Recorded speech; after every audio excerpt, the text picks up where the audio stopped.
오늘 말씀 제목은 약할 때 강하게 하십니다. 약할 때 어떻게 하신다고요? 강하게 하십니다. 우리 찬송 아까 우리 로이가 우리 찬양 부를 때 약할 때 감사합니다. 이렇게 반응해 주셔서 반응해 주신 분들은 축복이 있을 줄로 믿습니다.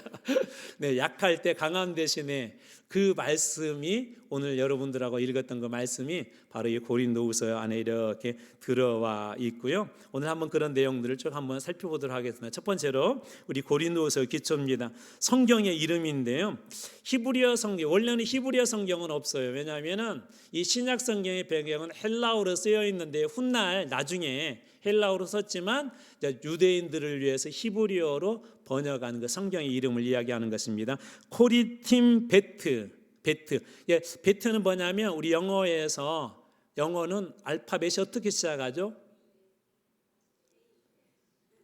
여기는 다 일본어 전공하셨어요?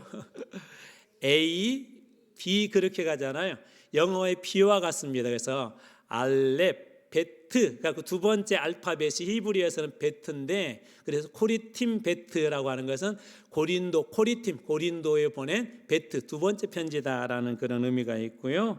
우리 또 그 헬라어 성경도 마찬가지입니다. 마찬가지고 70인역이 이제 헬라어 성경인데 마찬가지입니다. 여기 보면 프로스 고린디우스라고 이렇게 되어 있네요. 그다음에 영어 성경도 고린도 두 번째 고린도에 변해 두 번째 편지다라고 되어 있고, 우리 한글이나 중국어 성경에는 고린도 후서 먼저 보낸 편지가 있고 두 번째 보낸 편지다. 우리가 전서후서 그렇지만 이 서신들이기 때문에 전서는 먼저 보낸 편지 그렇게 보시면 되고요. 후서는 그 다음에 보낸 편지다라고 이렇게 보시면 됩니다. 저자는 사도 바울이고요. 바울이 고린도 교회를 우리 지난주에 나눴죠. 설립한 그런 교회라고 그랬죠. 이 편지를 통해 자신의 사도권을 특별히 변화하고 있어요. 고린도후서 10장에 가면 바울이 자기도 사도다라고 하는 걸 변화하는 그런 내용들이 나오는데, 이 내용, 고린도후서의 중요한 특징 중에 그 하나입니다. 기록 연대는 대략 55년에서 주 55년, 57년 정도 되고요. 사도 바울의 전도여행 중에 3차 전도여행 중에 마게도냐에서 기록된 것으로 추정되어집니다.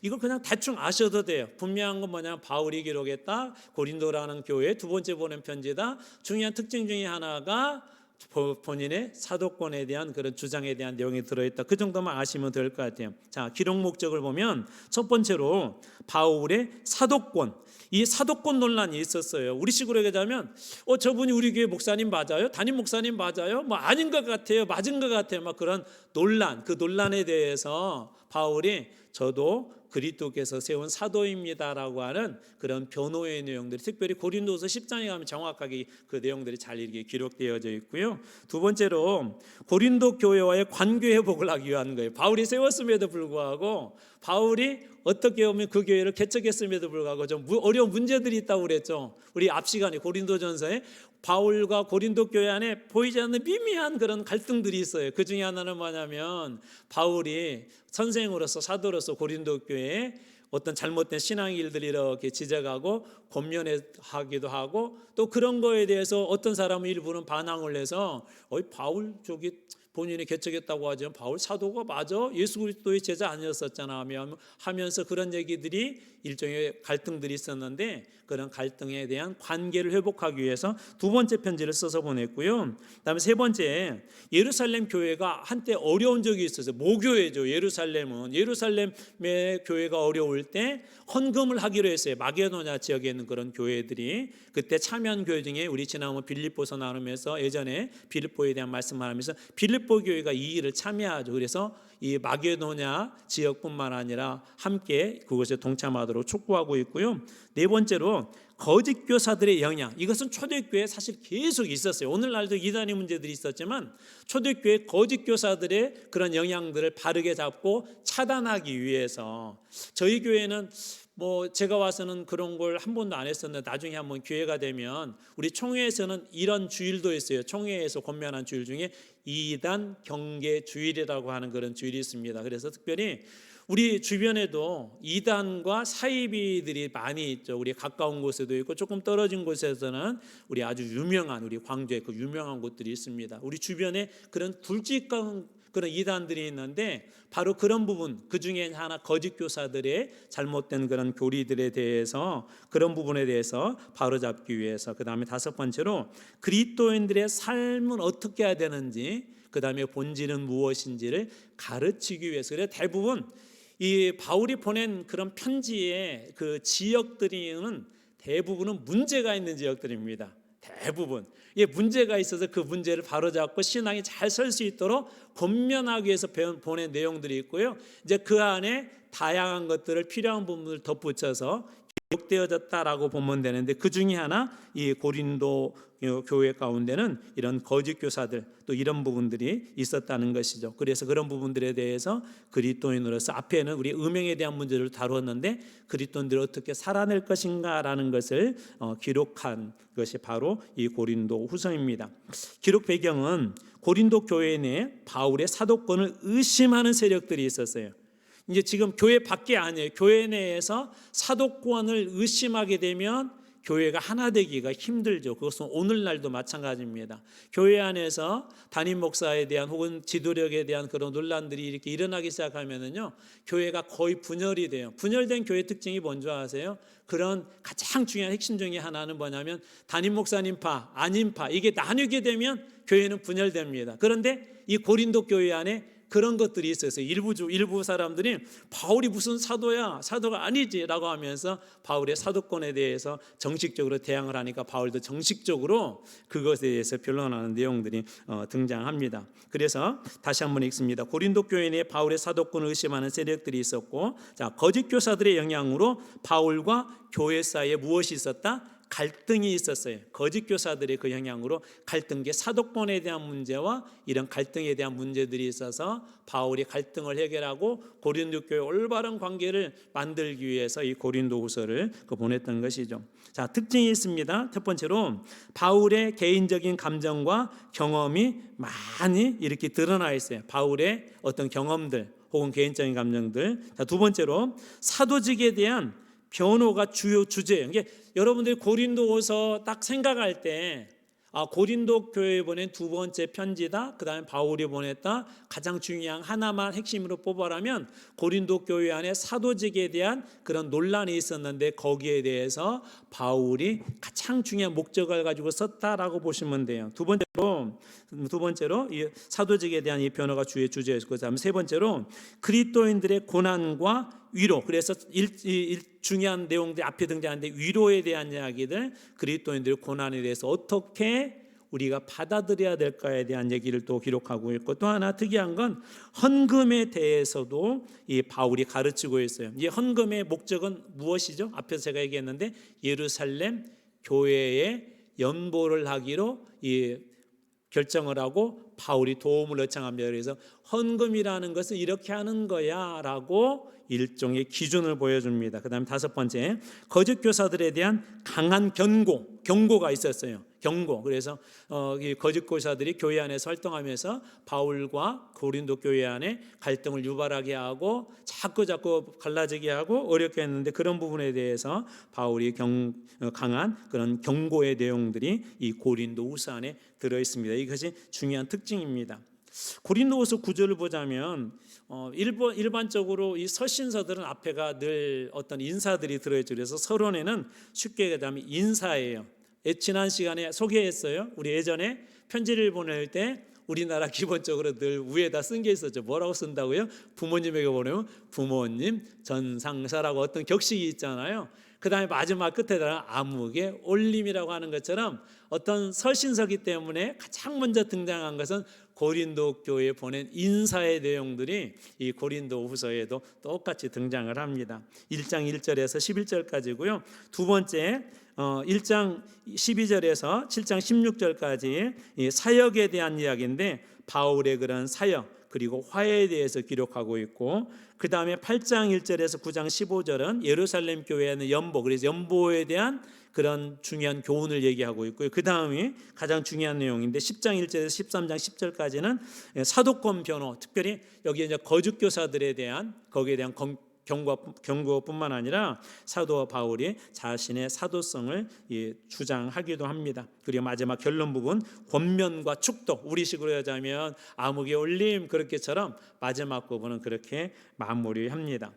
주요 내용을 보자면 하나님에 대해서 1장 1절에서 이제 가장 먼저 인사를 하고 나서 하나님에 대한 고백의 첫 번째 등장한 게 이거예요. 1장 3절에 보면 찬송하리로다 우리 주 예수 그리스도의 하나님이시요 자비의 아버지시요 모든 위로의 하나님이시며, 우리 하나님을 찬양합니다. 하나님은 어떤 분이라고 그렇게 이야기하죠? 우리 주 예수 그리스도의 하나님이시고 자비의 아버지시고 그 다음에 모든 무엇의 위로의 하나님이시다. 이 위로라는 표현이 이 고린도후서에 특별히 많이 좀 등장해요. 하나님은 어떤 분이시라고요? 위로의 하나님이시래요. 그래서 4절 말씀도 보면 우리의 모든 환난 중에서, 자 위로인데 언제? 우리의 모든 환난 중에서 우리를 위로하사 우리에게 위로를 해주셔서 우리로 하여금 하나님께 받은 위로로서 모든 환난 중에 있는 자들을 등이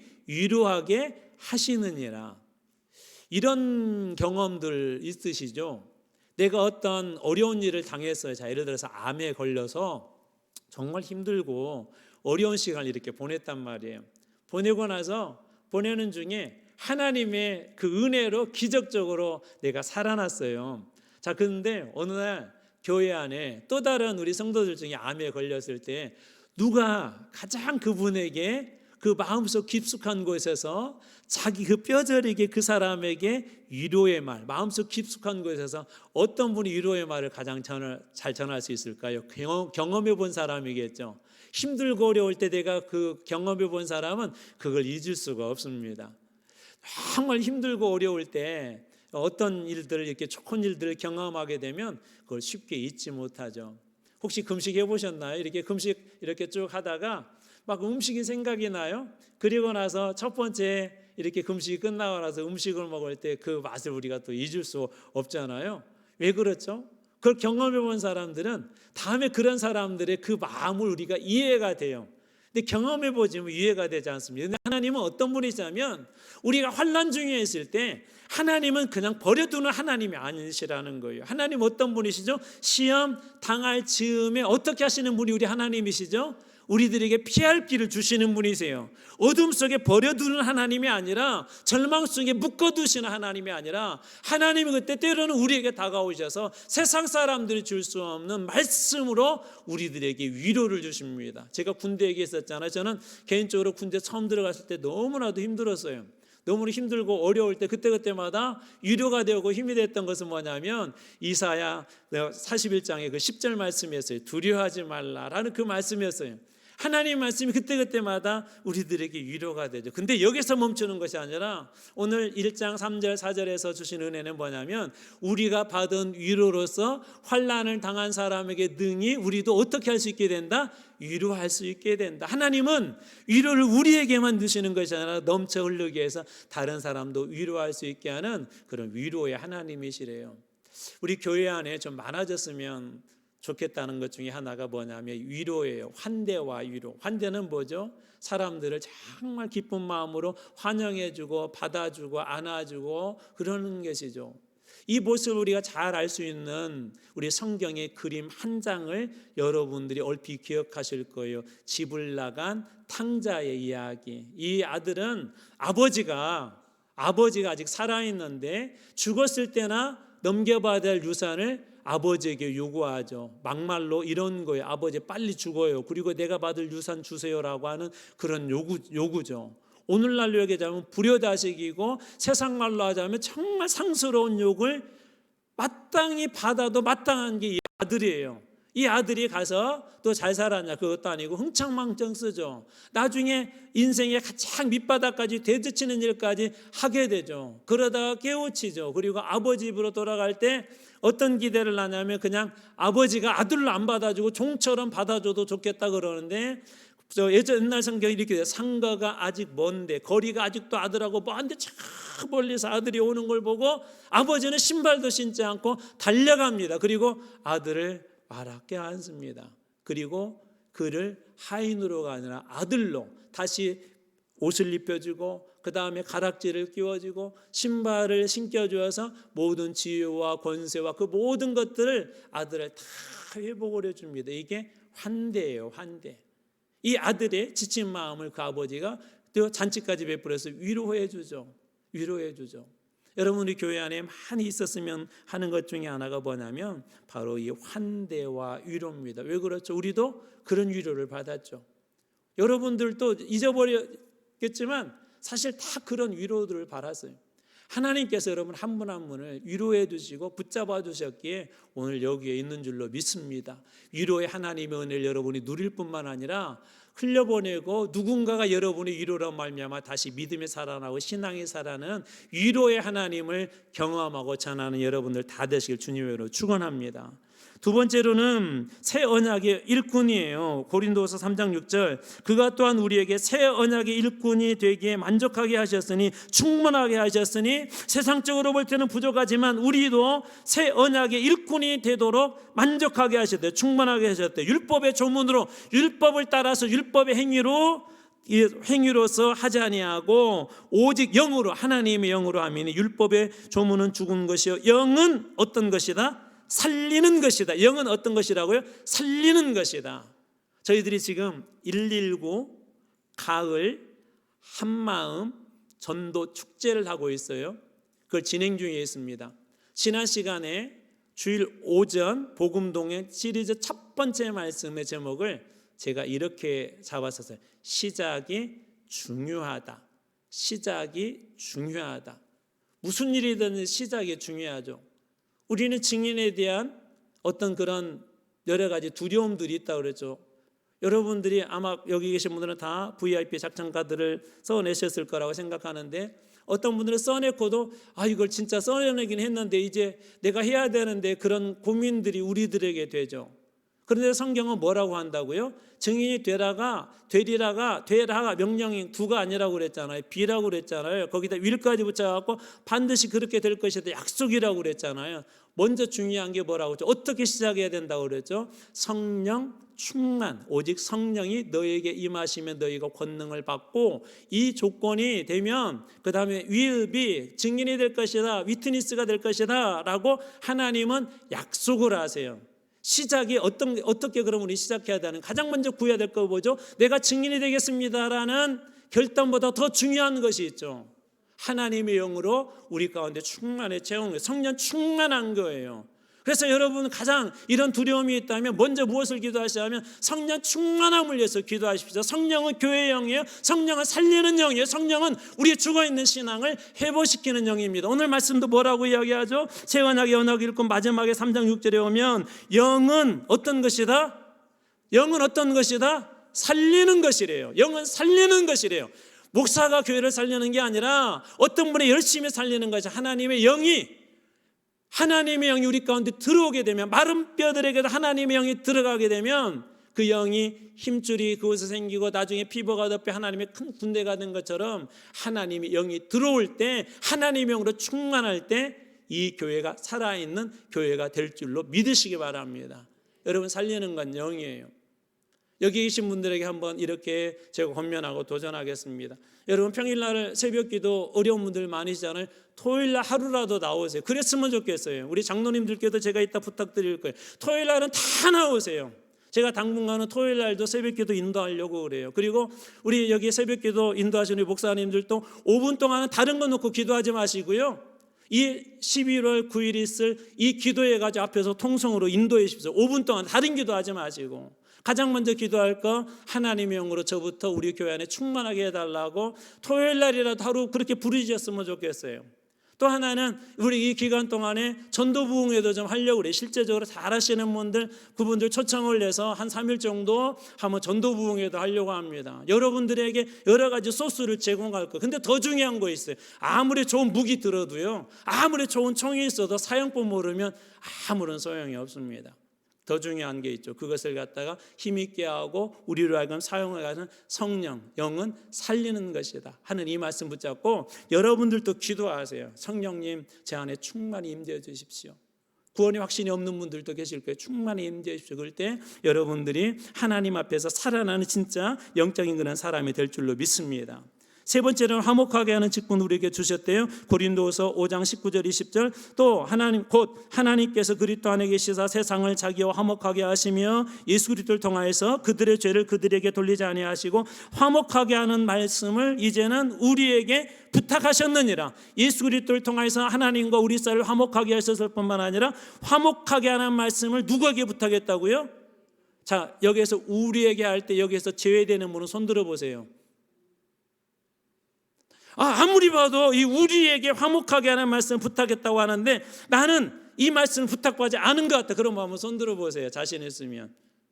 여러분들이 그리스도인이라면, 예수 믿는다면 오늘 여기 있는 모든 분들에게도 화목하게 하는 말씀을 부탁한 줄 믿으시기 바랍니다. 어떻게 부탁하셨을까요? 이 화목이 뭐죠? 죄로 인한 인간은 하나님과의 관계가 깨어졌다고 그랬죠. 그래서 큰 우리 갈라짐이 있다고 그러죠. 깨진 항아리와 같다고 그랬죠. 그래서 아무리 내 인생을 만족하고 싶어서 열심히 노력하고 그 안에 채워도 깨진 항아리와 같은 인생이기 때문에 채워진다, 채워지지 않는다? 채워지지 않아요. 하나님과 우리 사는 그런 깨어진 관계에 있었죠. 그런데 예수 그리스도께서 십자가에서 우리의 모든 죄를 짊어지고 죽으실 때 휘장이 위에서 찢어졌다고 그랬죠. 아래까지 이 지성소 앞에 있는 휘장은 이 사람들과 하나님과의 깨어진 관계, 단절된 관계를 얘기한다고 해서 찢어졌다는 것은 그 관계가 회복되었다는 걸 이야기했어요. 누구를 통해서? 예수 그리스도를 통하여서. 그런데 오늘 우리들에게도 예수 그리스도를 통하여서 죄와 모든 권세를 이기셨음을 세상 사람들에게 보여줄 수 있도록 이 화목하게 하는 그런 일들을 누구에게도 부탁하셨다고 해도 누구에게 부탁하셨다고요? 우리에게, 나에게도 부탁하셨다는 것입니다. 자, 네 번째 연보에 대한 가르침 9장 7절입니다. 각각 그 마음에 정한 대로 할 것이요 인색함으로나 억지로 하지 말지니 하나님은 즐겨내는 자를 어떻게 하신다? 네, 사랑하시느니라. 여러분 밥 먹을 때 밥값 자주 내는 사람은 주로 사랑받을까요? 못 받을까요? 밥값 자주 내는 사람 있죠. 그런 분 계시죠. 되게 그런 분들은 인기도 많아요. 되게 사람들이 이렇게 좋아해요. 여러분 돈은 어떤 의미에서 보면 우리에게 가장 필요한 거지만 돈은 또 어떤 의미에서 우리 신앙의 척도이기도 합니다. 한번 이거 질문해 볼게요. 정말 사랑하는 사람을 위해서 돈 쓰는 거 아까워요? 안 아까워요? 이 대답을 안 하신 분들 좀 수상해. 안 아깝죠. 이런 예와 여러 번 말씀드렸어요. 자녀가 큰 병에 걸렸을 때 재산을 다 팔아서 살릴 수 있다면 그렇게 할 거야, 안 할까요? 엄마들 대답 잘 하셔야 돼요. 팔아서라도 하죠. 그렇죠. 왜요? 너무나도 소중하니까. 어느 목사님이 그 설교하는데 마음이 와닿았어요. 만약 이 지구상에 단 한 사람밖에 없다 할지라도 예수님은 반드시 십자가를 지셨을 것이다. 한 사람 살리려고. 자녀 3명이 있는데 한 명 아이가 그래요. 이게 나머지 2명 길러야 되는데 이 돈 있어야 내가 살리는데 하고 그런 부모들 없죠. 3명의 자녀 중에 한 명을 살려야 된다면 모든 걸 다 팔아서라도 부모는 그 자녀를 살릴 겁니다. 사랑하니까. 돈이 우리들에게 나쁜 건 아니에요. 그런데 돈은 우리들에게 늘 어떤 기준을 보게 하냐면 하나님이냐 물질이냐 하나님이냐 세상이냐 하나님이냐 아니면 그 돈의 힘이냐. 여러분들 늘 그것들을 가늠해 보셔야 돼요. 연보는 어떤 의미에서 보냐면 하나님 앞에 내 신앙의 모든 주권이 있음을 하나님 앞에 드리는 거예요. 11조가 그래서 뭐라고 그랬죠? 우리 그리스도인들에게 재산의 계좌, 물질의 계좌는 다 주님의 것이에요. 11조는 뭐냐면 이 물질의 주권이 하나님께 있음을 일종의 인정함에 대한 고백입니다. 10분의 1만 드리는 거지만 하나님 이 물질의 주권은 하나님께 있어요. 저도 가끔 조금 여유가 있으면 이거 사야지 하고 조금씩 이렇게 모아두거든요. 근데 생각하지 못하게 무슨 일이 딱 생겨가지고 순식간에 그거 다 없어지는 그걸 몇 번 경험을 했어요. 그때 깨달았어요. 물질도 하나님이 주셔야 되지. 아무리 내가 열심히 저축해도요. 순식간에 사라지려고 하면 순식간에 사라지더라고요. 특별히 연보는 뭐죠? 특별히 헌금은 뭐죠? 하나님의 주권 되심을 인정할 뿐만 아니라 우리 교회 안에도 많은 물질이 필요해요. 전기 하나를 이렇게 돌리는데도 많은 비용들이 들어가요. 우리 악기 하나를 이렇게 하는데도 고장나거나 하는 또 사거나 하는 이제 많은 돈들이 들어가요. 교회 사역에 많은 부분들이 필요합니다. 하나님 뭐라고 말씀하시냐면 특별히 즐겨내는 자를 사랑한대. 그 중에 하나 이 연보의 목적은 뒤에서 한번 더 보겠지만 예루살렘 교회가 어려울 때 섬기는 일에 쓰기 위해서 이렇게 연보하는 거거든요. 저는 우리 교회가 그랬으면 좋겠어요. 특별히 어려울 때 어려운 곳을 우리가 후원하고 해야 될 때 지난번에 총회도 걱정했는데 생각보다 많이 해주셨어요. 총회가 든든히 잘 써야 우리 교단이 든든히 잘 써야 우리도 그 보호 아래에서 교회들이 건강하게 성장할 수가 있거든요. 어려울 때마다 어려운 그런 소식일 때마다 우리 교회가 섬겨야 할 때 이 섬기는 일에도 정말 즐겨내음으로 살리는 그런 교회 되길 주님으로 축원합니다. 다섯 번째 바울의 자랑이에요. 나에게 이르기를 내 은혜가 내게 족하도다 이는 내 능력이 약한 데서 온전하는 짐이라 하신지라. 그러므로 도리어 크게 기뻐함으로 이제 이렇게 하면 나의 여러 약한 것들에 대하여 무엇하겠다? 자랑하리니. 바울은 어떻게 한다고? 약한 것들을 자랑한대요. 자랑한대. 이는 그리스도의 능력이 어떻게 내게 머물게 하려 함이니라. 지난주에 제가 섬진강에 있는 한 물고기 얘기 여러분들에게 말씀드렸는데 기억나세요? 그 물고기의 이름이 뭔지? 네? 그죠? 은어죠. 은어. 잘 죽는다고 그랬잖아요. 은어 살리는 법. 어떻게 하면 된다고요? 은어 잡은 거 거기에다가 무엇 하나 집어넣으면 돼요? 성경 말씀을 잘 기억 못하는데 예화는 잘 기억을 해요. 그렇죠. 메기 한 마리 딱 집어넣으면 살아요. 왜 그럴까? 메기가 막 잘 보살펴주고, 아이고 은어 왔냐, 아이고 막 예쁘다, 막 보듬어주고, 막 쓰다듬어주고, 막 사랑을 듬뿍 줘서 그럴까요? 아니요. 잡아먹으려고 하니까 그 조그마한 공간에서 어떻게든 살아보려고 막 발버둥 치다 보니까 자기도 모르게 어느 날 살아있는 거예요. 때때로 우리들 가운데 이런 일들이 있죠. 바울이 그 얘기하는 거예요. 내가 약한 걸 자랑하는데 왜냐하면 내가 약할 때 더 기도하기 때문입니다. 내가 약할 때 하나님 말씀을 더 구하기 때문입니다. 내가 힘들고 어려울 때 환난 중에 있을 때 내가 주님을 더 붙잡기 때문에 그렇습니다. 그때 내 신앙이 강해진 것을 나는 그때 깨달았습니다. 그래서 나는 약한 것들을 자랑합니다라고 사도 바울이 그렇게 이야기합니다. 사랑하는 성도 여러분, 저는 여러분들이 약할 때 강함이 되신 하나님을 경험한 여러분 되길 주님으로 축원합니다. 자, 고린도후서가 주는 교훈이 있어요. 첫 번째, 고난 중에 위로입니다. 모든 고난 중에 우리를 위로하시며. 자, 그렇게 써놨어요. 제가 모든 고난 중에 우리를 어떻게 하신다? 위로하신다. 모든 고난이 중요해요. 여러분 그런 거 경험하신 하나님이 지금은 안 계시는 것 같아. 이번에도 실패하고 지난번도 실패하고 그 앞에도 실패하고 이번에도 실패했는데 하나님이 계시다면 이럴 수 있어. 왜 나에게 이런 시련이 있는 거야? 고난이 있는 거야? 근데 하나님은 어떤다고요? 어떤 환경에서도 모든 환경 중에서도 위로한대. 모든 고난 중에서도 우리를 위로한대. 우리도 다른 일을 위로할 수 있다. 앞에서 보았죠? 4절 말씀 한 번만 더 읽어보겠습니다. 우리의 모든 환난 중에서 우리를 위로하사 우리로 하여금 하나님께 받은 위로서 모든 환난 중에 있는 자들을 우리도 어떻게 능히 위로하게 하시느니라. 저는 여러분들이 이 위로를 받았다면 누군가를 위로하고 또 살려주고 권면해주고 그렇게 세워지는 그런 분들이 되길 주님의 이름으로 축원합니다.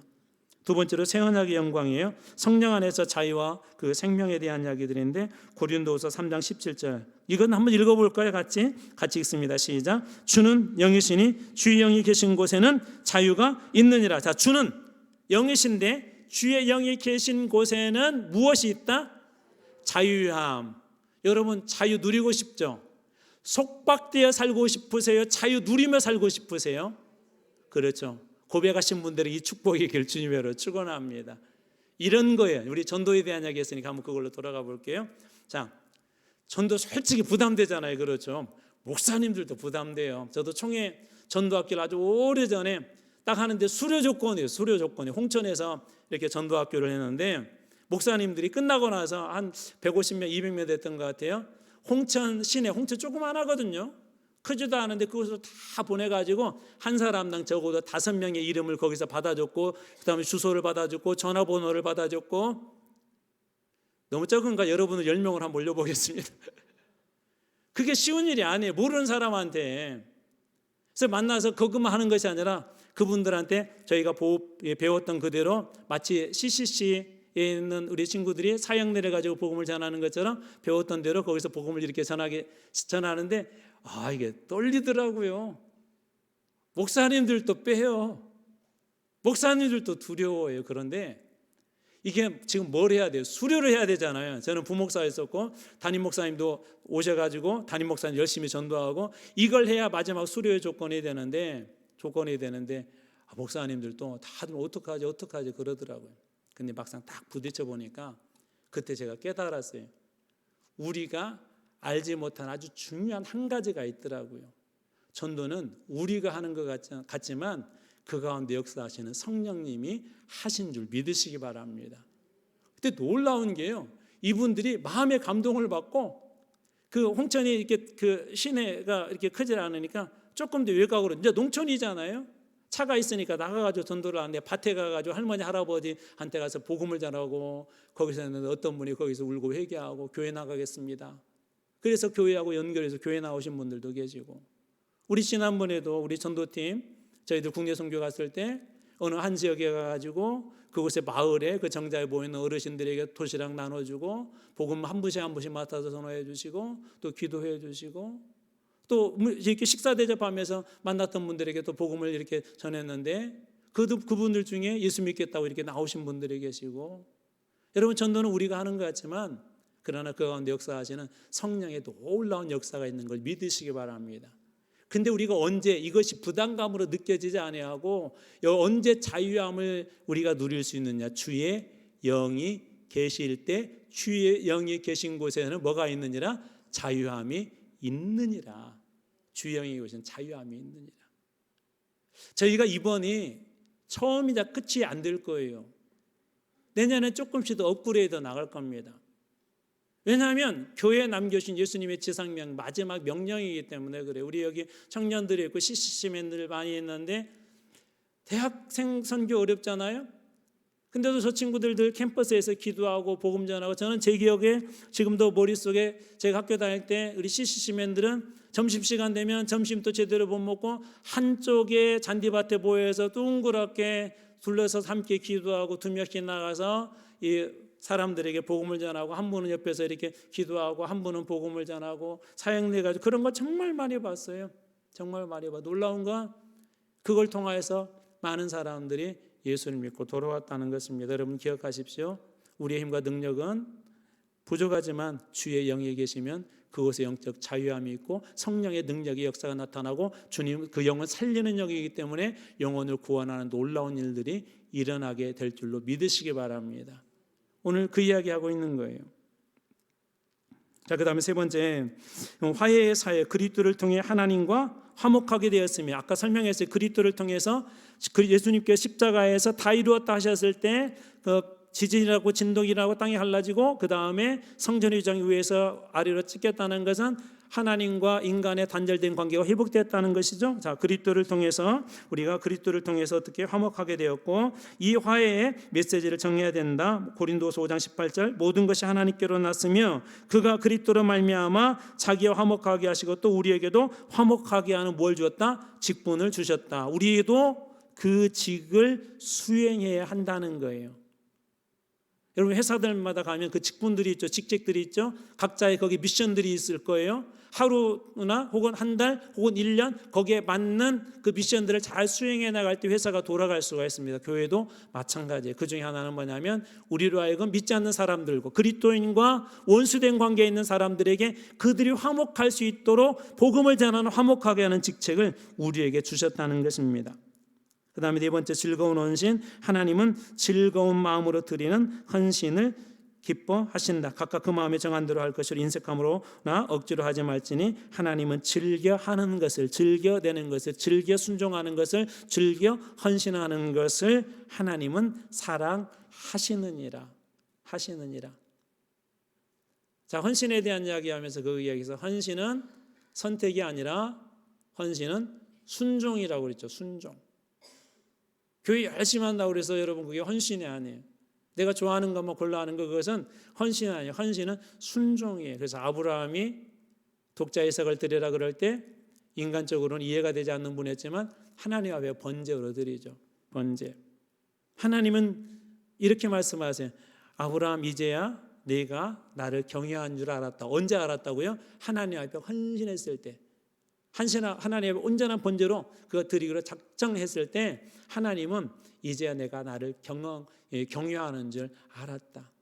하나님 앞에 즐겨 헌신하고 즐겨 순종하고 즐겨 내고 즐겨 하나님 앞에 봉사할 때 하나님께서 그 사람을 사랑하시고 그 사람을 높여서 하나님의 영광을 드러내게 될 줄로 믿습니다.